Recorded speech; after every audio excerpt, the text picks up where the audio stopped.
Amén. ¿Cuántos tuvimos fe en Jesús? Sí, gloria a Dios. Hemos tenido fe y esa es la fe que nos ha mostrado a Jesús directamente. Nos ha mostrado quién es Él, nos ha revelado quién es Él. A través de la fe vino por el oír. ¿Y el oír de qué?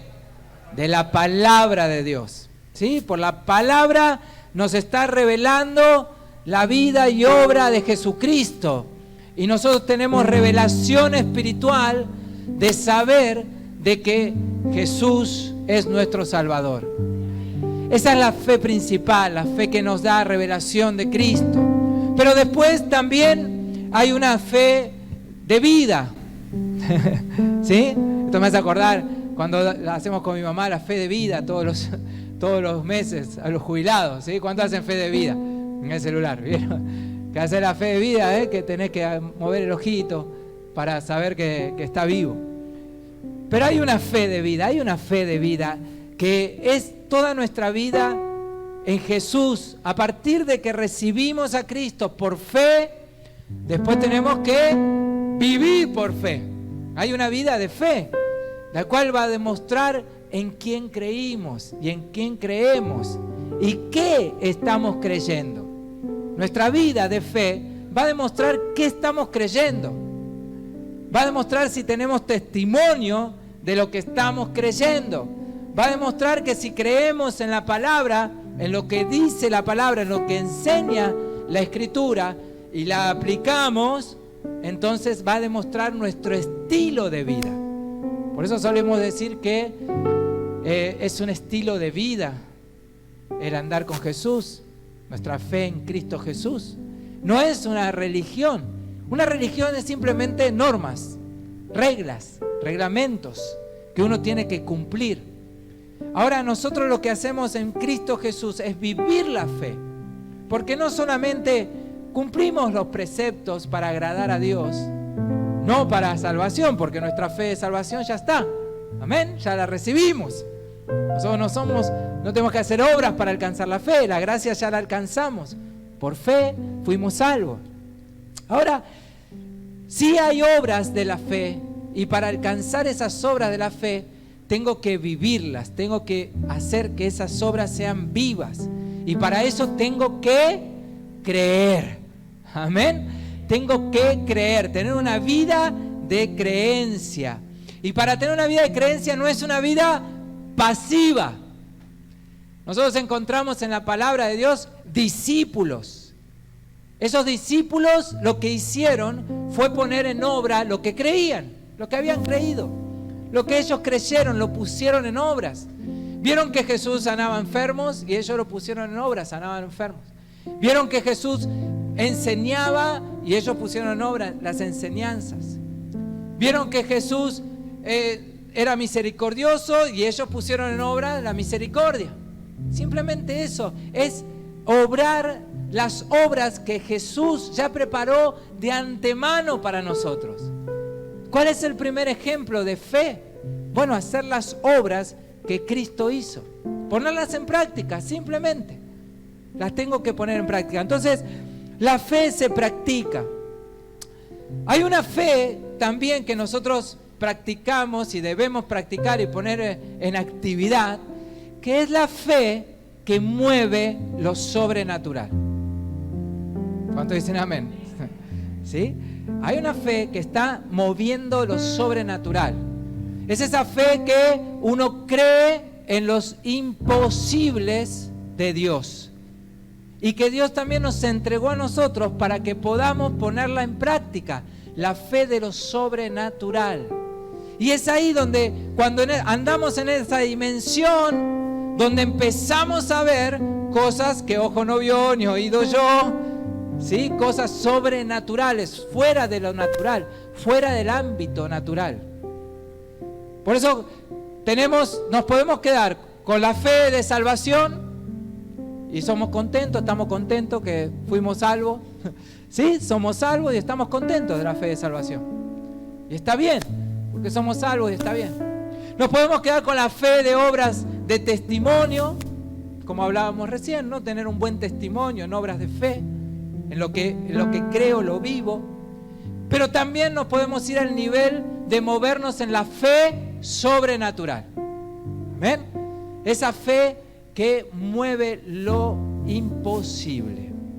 Hay un ejemplo de fe que el Señor llama a fe en la palabra, y yo por eso titulé este mensaje Las tormentas de la fe, porque a veces nuestras circunstancias, nuestras tormentas, lo que vivimos, las realidades que vivimos en lo natural, no nos permiten ver lo sobrenatural y nos hacen dudar muchas veces del poder sobrenatural de Dios. Y es por eso que el Señor nos permite pasar muchas veces por circunstancias para que nosotros podamos ver que en las tormentas ahí está el Señor y ahí está también nuestra fe para ponerla en obra. Amén. Vamos a ver estas tormentas de la fe. Hay dos relatos en los evangelios de dos tormentas que viven los discípulos en una barca. Antes quería aclararte cómo eran las barcas en ese momento. Mirá, las barcas eran propias o alquiladas, ¿sí? O sea, allí tenían los discípulos, algunos sabían ustedes que son pescadores, y algunos tenían algunas barcas y otros tenían que alquilar barcas para poder ir a pescar. Medían más o menos, cada barca medía entre 8 y 12 metros de largo y aproximadamente 2 metros de ancho. Eran bastante grandes, ¿sí? Esas barcas. Nosotros a veces vemos los dibujitos, ¿no? Cómo lo muestran, y a veces vemos a todos los discípulos ahí apretados, pero no estaban tan apretados, estaban bastante cómodos en la barca. 12 metros de largo, imagínate que era bastante largo, era como toda esa fila de tomamos esta, o la del medio, tomamos la fila del medio y era aproximadamente toda esta fila del medio. Era una linda barca, ¿sí? Entonces, tenían cuatro remeros, más o menos para 4 remeros y un guía, y podían transportar un máximo de 15 personas. Los discípulos, ¿cuántos eran? 12. Así que estaban bien, estaban cómodos en la barca. En el cabezal tenían, en la proa, se encontraba un espacio cubierto que era como una cucheta donde el pescador podía guardar cosas de pesca, o si en el caso que era que se estaban transportando, podían guardar los equipajes allí. E incluso los pescadores también, ese lugar era tan cómodo, era grande, que podían también descansar. Que era el caso de que en la primer tormenta vemos que Jesús está descansando en ese lugar. Tenía una sola vela en el medio y solo se izaba en los días despejados. Esto impulsaba la barca y en las tormentas se bajaba esa vela y solo quedaba y nada más que quedaba remar. Era un motor a pulmón, ¿sí? A remo. Tenían que remarla. Y cuando leemos los textos que hay tormenta, que se está por venir tormenta, ellos ya sabían que no iban a izar la vela, porque eso podría ser contraproducente el viento y podría hacer que naufraguen más rápido. Entonces vemos que remaban, tenían que remar. ¿Cuántos remeros dijimos que había? 4, con una balsa bastante grandecita. Y cuando hay viento, a mí me explicaron una vez que cuando hay viento de tormenta, el viento no es que sopla para un solo lado, sino que hace un remolino. Hace esto el viento de tormenta. Por lo tanto no te deja avanzar. Tenés que remar y remar y remar y remar y no podés avanzar. Te cuesta muchísimo avanzar. Por eso no izan la vela, porque si no irían en este círculo y podían naufragar rápidamente. Ahora, las barcas de la época obviamente eran frágiles, ¿sí? Para las tormentas. Eran frágiles. Vamos a ver la primera tormenta. ¿Me acompaña, hermano? Marcos 4, 35, 41. También la relatan los otros evangelios, Mateo y Lucas, ¿no? Que son los evangelios sinópticos.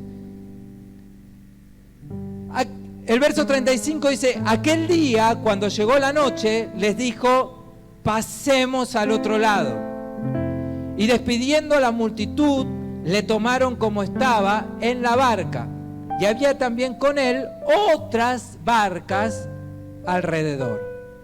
Pero se levantó una gran tempestad de viento y echaban las olas en la barca de tal manera que ya se anegaba. Y él estaba en la popa, durmiendo sobre un cabezal. Y le despertaron y le dijeron: Maestro, ¿no tienes cuidado que perecemos? Y levantándose, reprendió al viento y dijo al mar: Calla, enmudece. Y cesó el viento y se hizo grande bonanza. Y les dijo: ¿por qué estáis así amedrentados? ¿Cómo? ¿No tenés fe? Entonces temieron con gran temor y se decían el uno al otro: ¿quién es este que aún el viento y el mar le obedecen? Aquí tenemos que marcar varias cosas, ¿no? Jesús estaba durmiendo, ¿dónde entonces? En ese lugar, en esa popa, allí que estaba cubierto. A Jesús no le caía el agua, ¿no? Porque uno a veces se imagina, ¿cómo puede estar durmiendo Jesús con la tormenta, con el agua? No, estaba metido, ¿sí? Ahí adentro, tranquilo, calentito. Lo único que sentía era el mover del barco, ¿no? Y nada más. Allí estaba Jesús. Ahora, lo que nosotros tenemos que tener en cuenta es que Jesús dormía tranquilo porque Él ya había dado una directiva. ¿Cuál era la directiva que Jesús les había dado? Pasemos, le dijo a todos los discípulos, pasemos al otro lado. Pasemos al otro lado. Eso fue una directiva. Cuando Dios da una directiva o una promesa, tomarlo como una promesa, se cumple. ¿Cuántos dicen amén? Se cumple. Entonces ellos estaban con temor, estaban con miedo. Jesús estaba durmiendo y ellos estaban con miedo porque la tormenta cada vez era más fuerte, las olas eran cada vez más grandes, el barco parecía que se iba a partir en 1000 pedazos, pero se olvidaron de la promesa. No prestaron atención a las palabras de Jesús, que Jesús le dijo: pasemos al otro lado. Y entonces fíjense la reacción de los discípulos. Dice que le gritaron: Maestro, ¿no te importa que nos ahoguemos? Le gritaron al Señor. El Señor estaba durmiendo, estaba tranquilo, estaba en paz a pesar de la tormenta. ¿A cuánto le gusta dormir con tormenta? Hay algunos que le gusta. Ahí tenemos uno que le gusta dormir con tormenta. Con techo de chapa es medio complicado, ¿no? Yo tengo techo de chapa en casa. Y Mati, que duerme en el segundo, que está el techito ahí ya más pegado, los días de tormenta, ¿sí? Se escucha fuerte la lluvia. A mí me gusta dormir con el ruido de la lluvia ahí en el techo. Pero ahí estaba el Señor estaba dormido, relajado, tranquilo, porque Él mismo había declarado su promesa. Él había declarado que iban a pasar al otro lado, amén. Iban a pasar al otro lado. Entonces, los que no tenían muy clara la situación y se llenaron de miedo y le gritaron al Señor: Maestro, ¿no te importa que nos ahoguemos? Entonces dice que el Señor se levantó y reprendió y enmudeció completamente la tormenta. Puso calma a la tempestad en ese mismo momento. El Señor, ¿cómo obró? Obró, obviamente, en lo sobrenatural. Lo natural era la tormenta. Lo natural era todo lo que estaban viendo en ese momento. La tormenta, las olas, los rayos, la lluvia. Todo eso era lo natural. Pero el Señor obró en lo sobrenatural, reprendiendo a lo natural. Lo natural se sujetó a lo sobrenatural. Los discípulos, Cuando se calmó todo, ellos también se calmaron, ¿no? Porque el Señor mismo le dice, ¿por qué se asustan? ¿Por qué se asustan? Y nosotros podríamos haber dado una gran explicación de lo natural, lo que naturalmente estábamos viviendo. Pero el Señor les pregunta, ¿por qué tienen miedo por eso? Y ahí entonces viene esta exhortación y le dicen, ¿no tienen fe? Ese era el problema. Los discípulos en ese momento no tenían fe de lo que Dios había prometido que iban a pasar por el otro lado. Y no tenían fe de vivir y soportar lo natural, viviendo ellos en lo sobrenatural. Lo sobrenatural estaba diciendo que ellos iban a atravesar la tormenta. Amén. A pesar de que era tremendo lo que estaban viviendo, la palabra de Dios iba a cumplir. Y eso solamente se cree y se activa por fe. Amén. Se activa por fe, se activa cuando vos tenés fe, no en lo natural, no en las circunstancias que estás pasando, no en las tormentas, sino que tenés fe en las promesas que Dios ha hecho en tu vida. Amén. Es cuando activás esa fe que lo activás en lo sobrenatural. Y entonces las tormentas, todas las situaciones de tu vida quedan sujetas a lo sobrenatural. ¿Cuánto dicen amén? ¿Cuánto le dan un aplauso a Jesús? El Señor dijo, pasemos al otro lado. Lo que Dios ha hecho y ha dicho para tu vida, así el Señor lo va a cumplir. Lo va a cumplir. Yo te entiendo porque a mí me pasa también. Yo vivo en lo natural muchas veces. ¿Sí? El Señor me ha llamado a vivir una vida de fe. Vos y yo somos hombres y mujeres de fe. Nos ha llamado a vivir una vida de fe, una vida sobrenatural. ¿Sí? Así que nos podemos quedar con una fe de salvación, pero nos perdemos la fe de lo sobrenatural. La fe de creer y de que lo natural se sujete en la fe de lo sobrenatural. Si el Señor te prometió, va a cumplirlo. Si Jesús está en la barca de tu vida, entonces ni siquiera tenés que tener miedo. Pero bueno, muchas veces lo natural nos asusta y tenemos miedo. Vemos la circunstancia y tenemos miedo. ¿Y saben qué trae el temor? Duda. Duda. ¿Y saben qué pasa cuando uno duda? No tiene fe. No tiene fe. Y ahí se producen entonces las crisis, lo que yo llamo las crisis de fe. Y empezamos a dudar y empezamos a tener crisis de fe.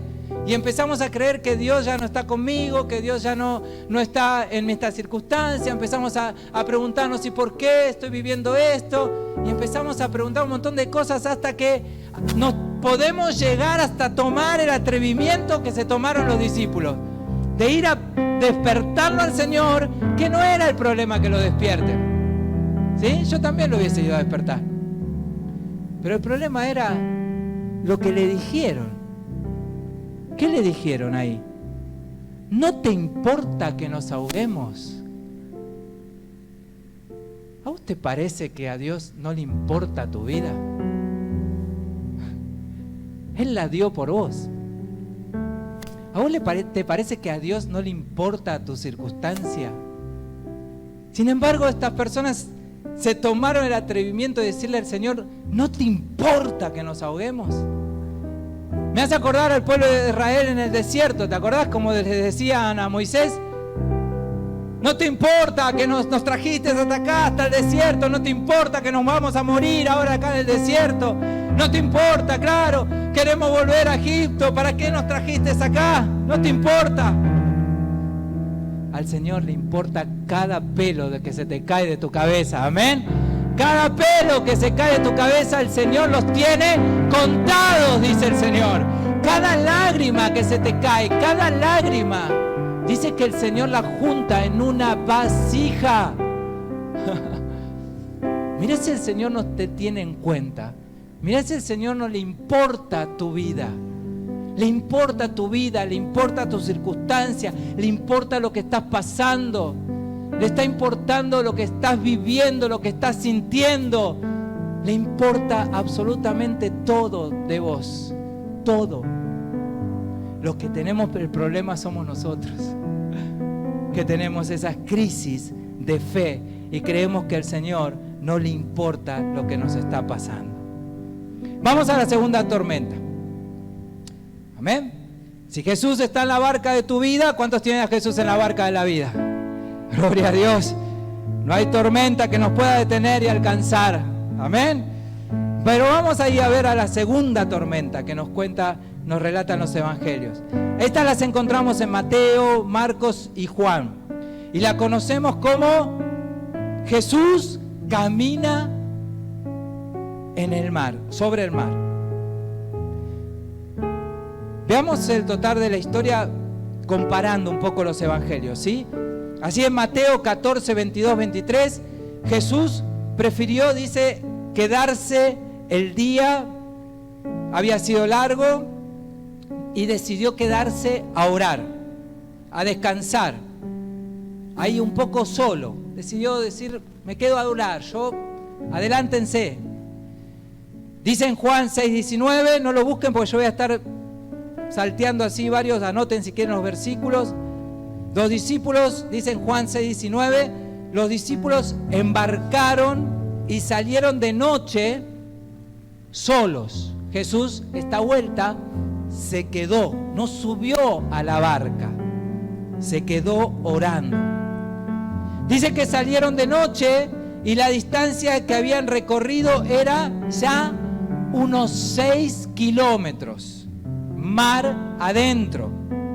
En Mateo 14, 25 nos dice que ya era de madrugada, entre las 3 y las 5 de la mañana.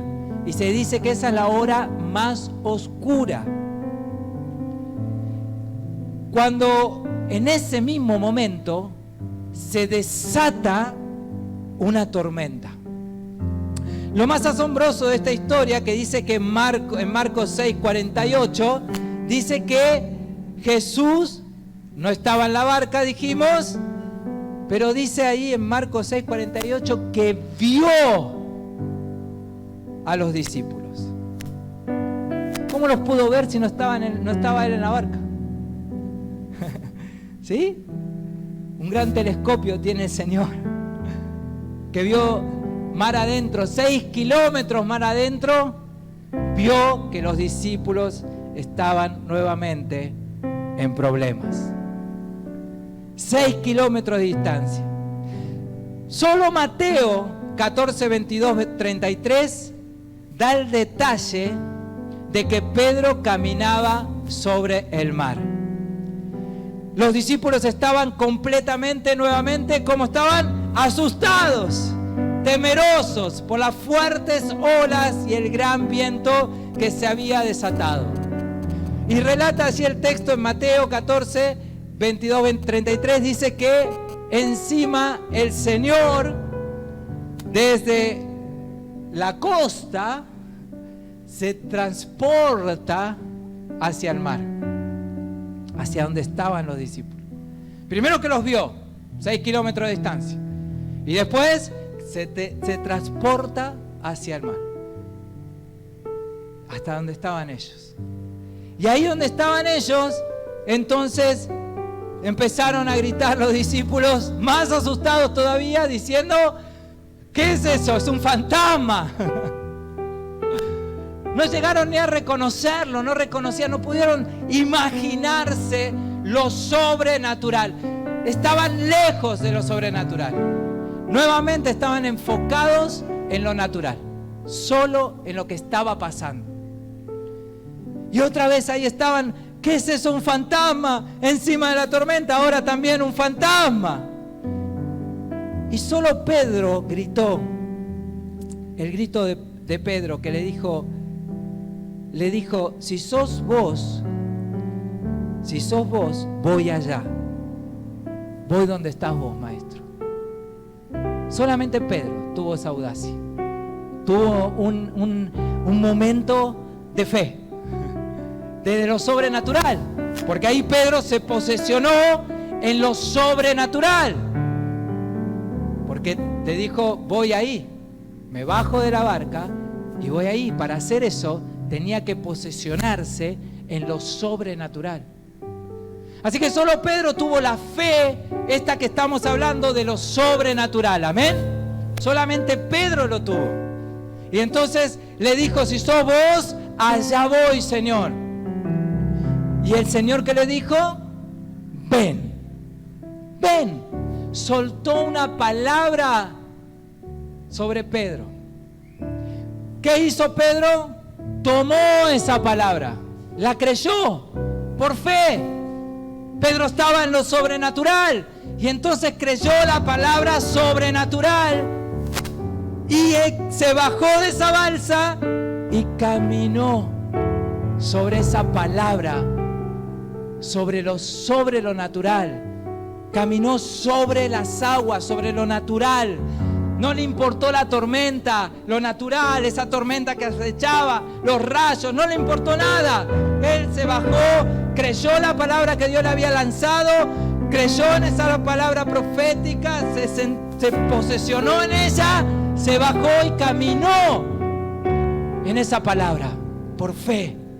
Gloria a Dios por Pedro. ¿Cuántos dicen amén? Que nos enseña que podemos caminar por sobre lo natural. ¿Cuántos quieren caminar por sobre lo natural? Amén. Por sobre las circunstancias, por sobre las tormentas, por esas cosas que te van a hundir, porque el agua representaba eso.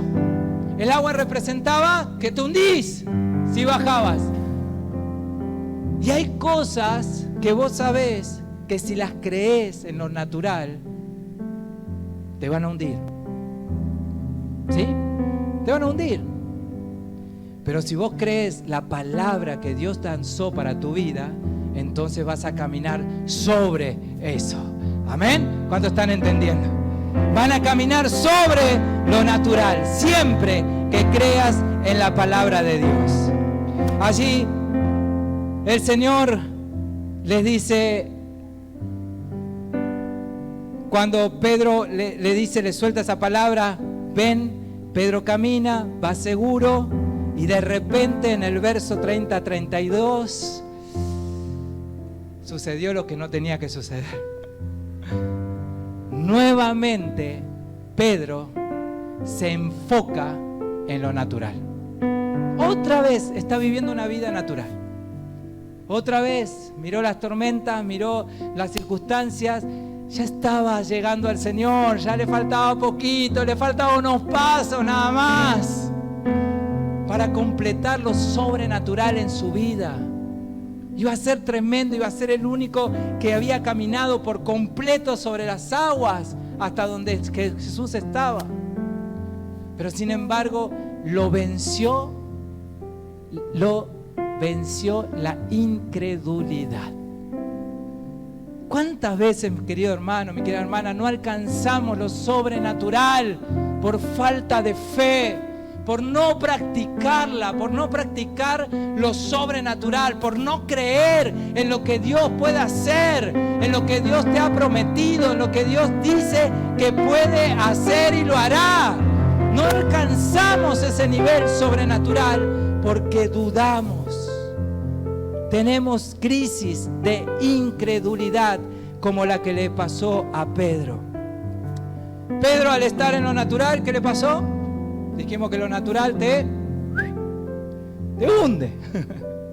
Si vos te manejás, querido hermano, siempre en lo natural, nunca vas a alcanzar ese nivel de lo sobrenatural. No vas a alcanzar. Dios te llamó a caminar ese nivel de sobrenatural. Los discípulos caminaron ese nivel sobrenatural, lo caminaron. Cuando nosotros leemos los hechos de los apóstoles, son los hechos del Espíritu Santo en realidad, porque ellos caminaron en lo sobrenatural todo el tiempo, aun cuando estaban encarcelados, caminaron sobre lo sobrenatural, y lo natural se sujetó a lo sobrenatural, se sujetó.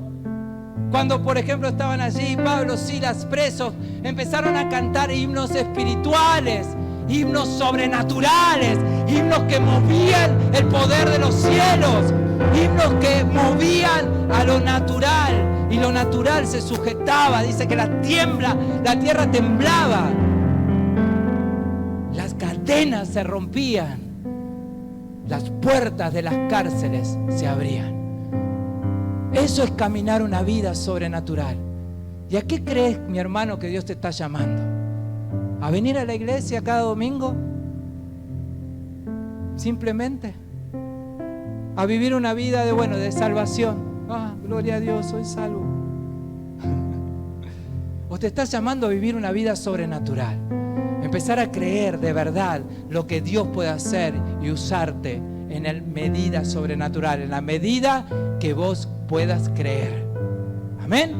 Porque si te moves en el ambiente solamente de la fe, de salvación, entonces siempre vas a estar mirando los costados. Siempre vas a estar mirando qué es lo que hace él, qué es lo que hace ella, qué es lo que hace el otro. Cada tanto contás un testimonio. Pero nuestra vida en lo sobrenatural tiene que ser una vida constante. Buscar todo el tiempo esa vida sobrenatural. Que lo natural se sujete a lo sobrenatural. Pedro caminaba sobre esa palabra, se hundió por mirar lo natural, pero le damos gloria a Dios porque no se ahogó. ¿Cuántos dicen amén? Amén. Da un aplauso al Señor. Gloria a Dios. Gloria a Dios. Porque yo me veo reflejado ahí. Yo me veo reflejado en esos momentos de lo sobrenatural, que voy allá arriba, sobrenatural, lo natural se sujeta. Y de repente las circunstancias también hacen que me hunda en una crisis de fe. Me hunda en una crisis de fe. Y diga, no voy a poder pagar las cuentas, no voy a poder hacer esto. No. Me hunda en una crisis de fe. Pero ¿qué pasó? El Señor, cuando te hundís en una crisis de fe, ¿qué hace? Te vuelve a rescatar. Amén. Para que no dejes de creer en Él. Te vuelve a rescatar. Dice que lo rescató, le extendió su diestra de justicia nuevamente, y lo puso, lo depositó sobre la barca nuevamente. Y esta vuelta, Pedro es el único que se lleva la reprimenda. Y le dice, hombre de poca fe, le dice, ¿por qué dudaste? ¿Vieron cómo le dice? Mira, hombre de poca fe, le dice, verso 32, ¿por qué dudaste? ¿Por qué dudaste? ¿Cuántas veces el Señor nos debe estar diciendo a nosotros? Che, Adrián, hombre de poca fe, tenías ahí, ya estabas por alcanzar algo sobrenatural, que ibas a estar en un nivel sobrenatural. Lo natural iba a quedar completamente sujeto, iba a ser completamente humillada esa circunstancia, y dudaste, te faltaba tan poquito la medida de la fe para alcanzar eso. ¿Cuántas veces vivimos esas situaciones, mi querido hermano? No alcanzamos el nivel que Dios está esperando de fe. ¿Será que tenemos que pedirle al Señor como le pidió? Ahora vamos a ver. Alguien le dijo, ayuda a mi incredulidad, ayúdame. ¿Será que tenemos que sincerarnos y decir, Señor, tengo una vida incrédula, no creo en lo sobrenatural, no vivo lo sobrenatural? Voy a la iglesia, sí, me muevo, voy a la iglesia, veo tu palabra, hasta oro, pero no estoy viviendo lo sobrenatural, no estoy viviendo milagros, ¿no? Hace un montón de años que no convierto a nadie, que no le predico a nadie con poder, que nadie se entrega al Señor. Hace un montón que nunca viví un milagro de parte de una oración que yo pude hacer para otro. Nunca lo viví. Las circunstancias me abruman, estoy abrumado por las circunstancias. Mi familia ya no solamente no está abrumada, sino que ya no está creyendo ni siquiera en mí, ni en vos. Las circunstancias nos tienen apagados. ¿Será que tenemos que decirle al Señor, Señor, empiezo a creer que vos me estás llamando a un nivel superior, a lo sobrenatural? Jesús siempre va a permitir las tempestades para fortalecer nuestra fe. Amén. Va a permitir las circunstancias para fortalecer nuestra fe. Y esto va para mí, no importa si sos líder, si sos pastor, si tenés años en el Señor, si recién comenzaste a caminar en la fe, todos tenemos crisis de fe. Todos solemos tener situaciones que nos dan temor, que nos dan miedo, de no poder resolverlas. Tempestades fuertes que parecen que muchas veces parece que las enfrentamos solos, que el Señor no está, pero el Señor a veces está ahí, tan cerquita nuestro.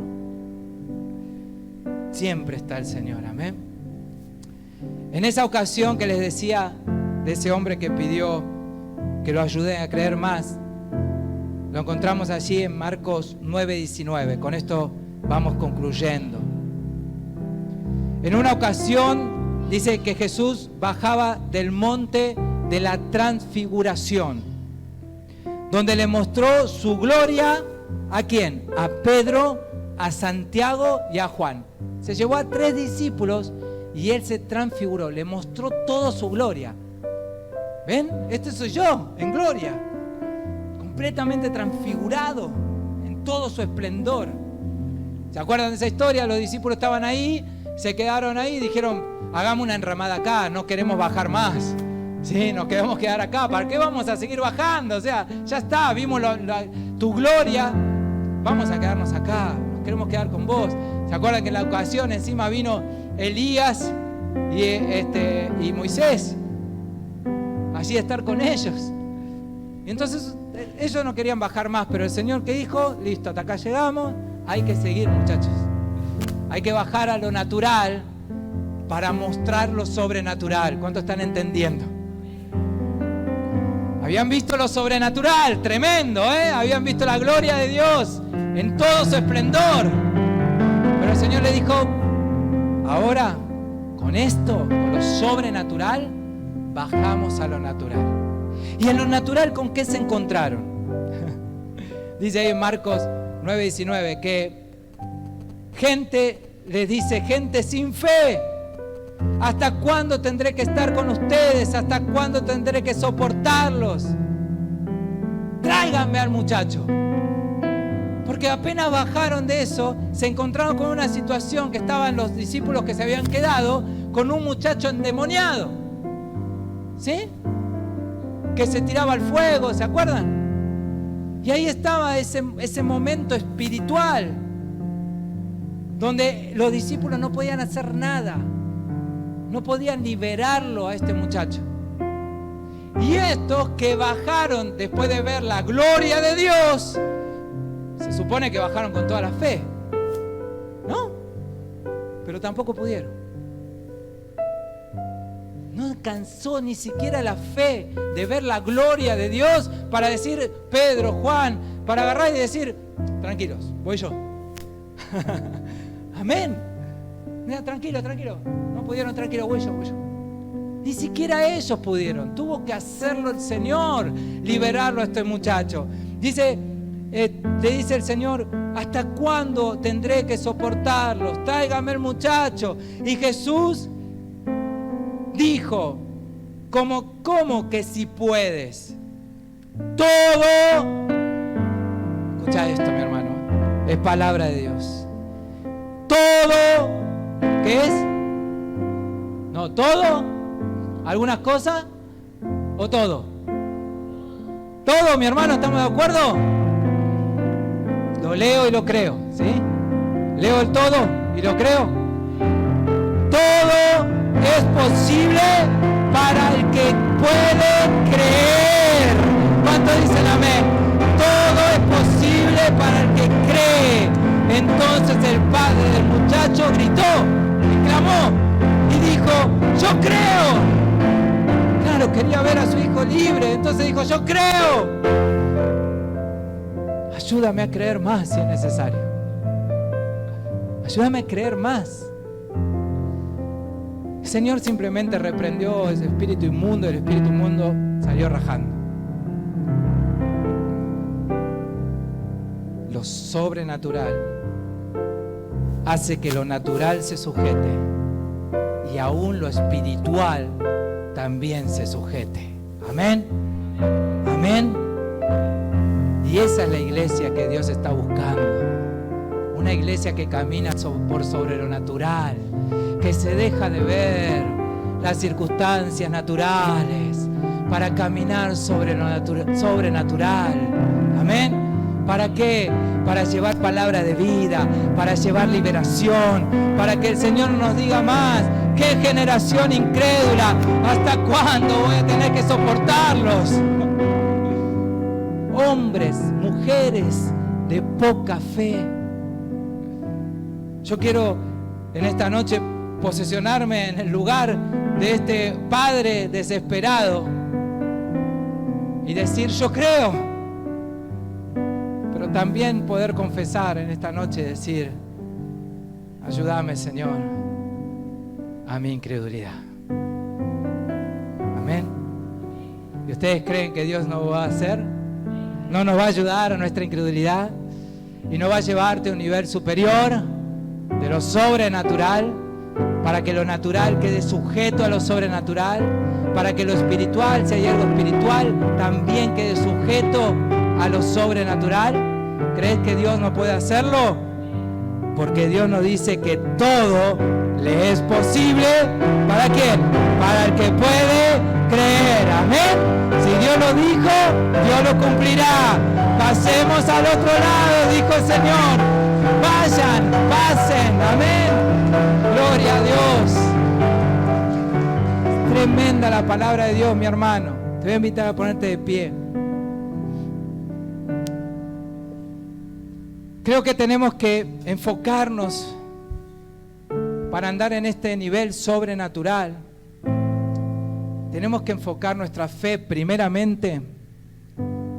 Te voy a dar algo bien práctico para que practiquemos juntos.